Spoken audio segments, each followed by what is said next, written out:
This is a call for an uprising. Hey, I'm just kidding, you guys. Some of you might be familiar with that channel. Some of you might not. If you don't know, there's a channel on YouTube called A Call for an Uprising. It's a religious truther. He makes absolutely great content. This guy is waking up the masses for real. So shout out to him. The reason I mention him is because today he uploaded a video about brainwashing.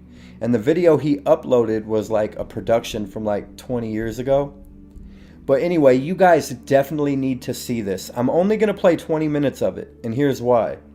At 20 minutes, I had an epiphany. There was nothing more I needed to hear. So, is everybody familiar with these stories and videos that come out on YouTube about celebrities being cloned? They'll go crazy, like Kanye West, Britney Spears. They'll go crazy, then they'll go to the mental ward. They'll come back out and there'll be something different, something a little off about them. But to the point that people think they've been replaced, that they're not those same people anymore. Well, watching this video you're about to see, keep that in mind because this is exactly what's happening. These celebrities, politicians, these people in the media, they're not being cloned. They're having their brains washed. They're having their memory completely erased. In the 20 minutes I'm about to play for you, there's a woman who went to a psych ward in Canada. They erased her memory in a matter of like a week with electroshock therapy and some other things. And keep in mind, this was in the 60s. This woman's interview that you're about to see, she went into the insane asylum with her guitar and left 2 kids behind at home. When she got out, she couldn't play the guitar and didn't know she had children.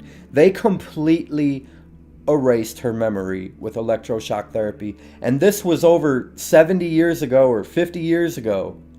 Imagine what they're doing now with the technology we have now and the science that we have now. So all these celebrities that we think are being cloned or people in the media being cloned, it's for sure MK Ultra brainwashing. They are literally, if you listen to this woman's story, she went in, one person, and came out with no memory of who she was before. A completely new person. They programmed a new personality into her and everything.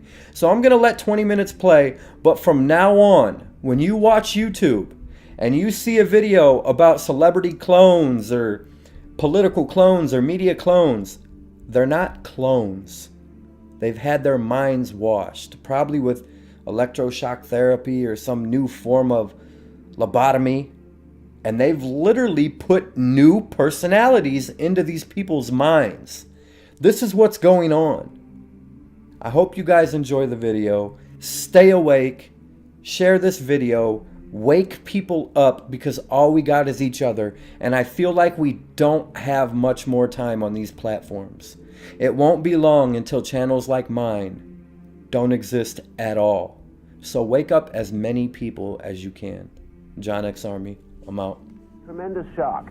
As the Fifth Estate was first to report in 1984, the work that Dr. Ewan Cameron oversaw at his Montreal clinic was shocking. Now the story of Cameron's experiments and the victims' struggle for justice have been made into a riveting movie to be broadcast on CBC television this Sunday and Monday nights. For the victims of the sleep room, the horror has never really ended.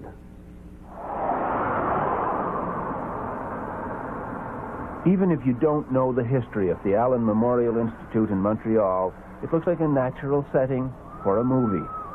A horror movie, maybe. But then, the truth about what happened to hundreds of psychiatric patients there a long time ago is a horror story. Okay, so we're en route, guys. A piece of Leon. And now, it has become a movie. A dramatized account of a bleak chapter in the history of Canadian psychiatry, produced by a former Fifth Estate documentary maker, Bernard Zuckerman. Literally could not make change for $1. The central character in the TV movie is a world-renowned psychiatrist at the Allen in the early 60s. His name was Dr. Ewan Cameron. Dr. Cameron. It's the classic story of good turning to evil in its most simplistic terms. I mean, Dr. Cameron started off as someone who was probably one of the most enlightened psychiatrists in the country. But then something happened.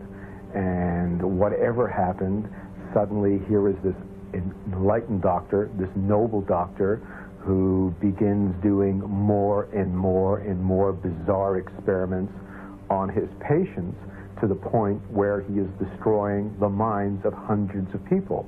These are the days, and ours are the occasions. Inspired by the exuberant post-war optimism in technology, Cameron thought he'd achieved a major scientific breakthrough: how to repair a damaged human mind.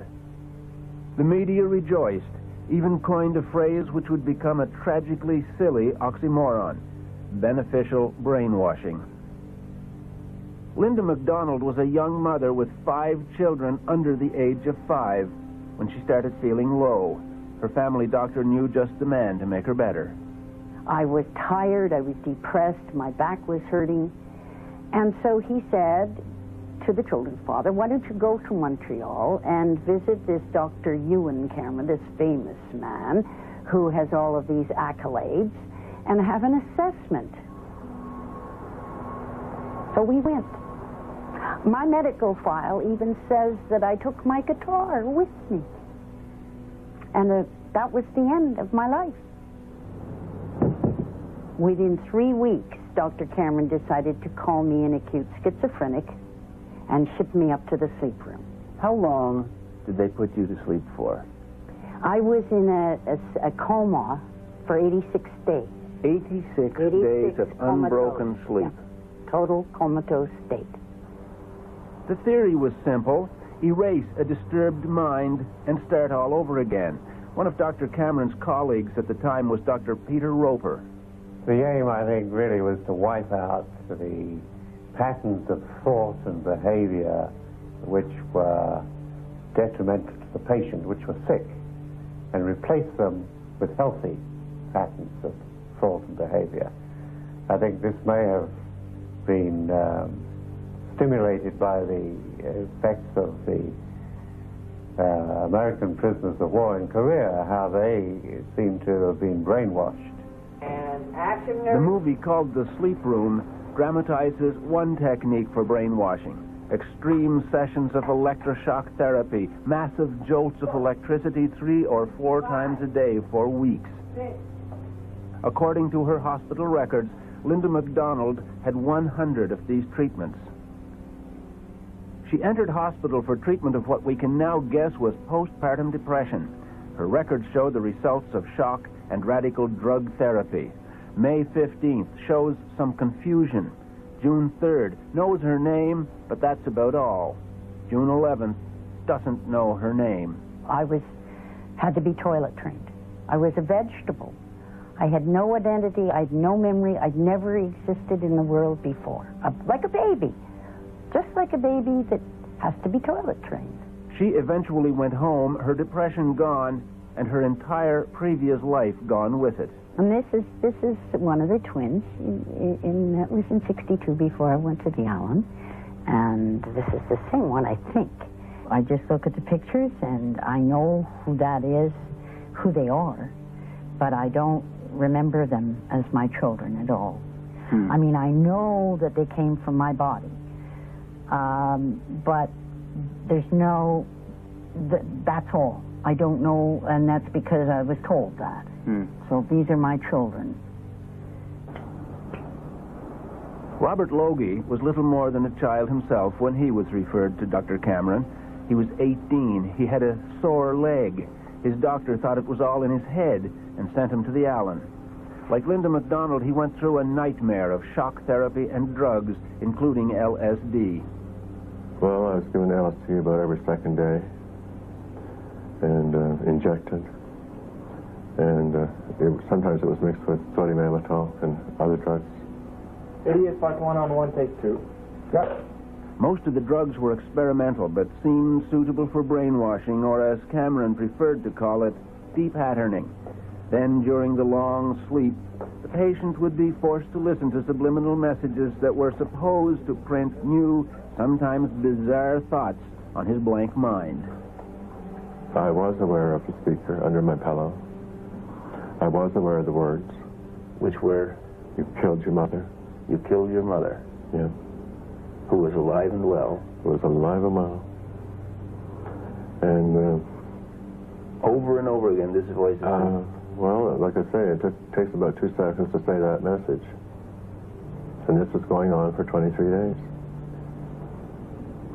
And when I went home, after being there, and when I went home, my mother was there, and why was she there? And it didn't make any sense.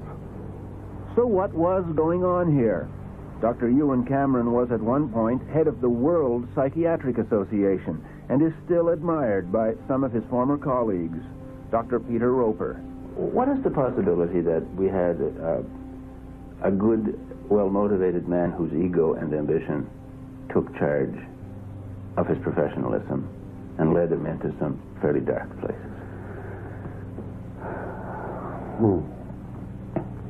Well, I would put that chance as pretty slight. I think it's more likely that if he'd been around to defend himself when this story came out, we'd have a totally different picture of it. What would he say? Put yourself in his shoes. What would he say? I think he'd say, look, I treated these patients to the best of my ability. I didn't get all of them well, but most of them I got better than they were. Travesty, I agree. But in the movie, Dr. Cameron will not come off so well. They're your patients. John X. Army signing out from the belly of the beast.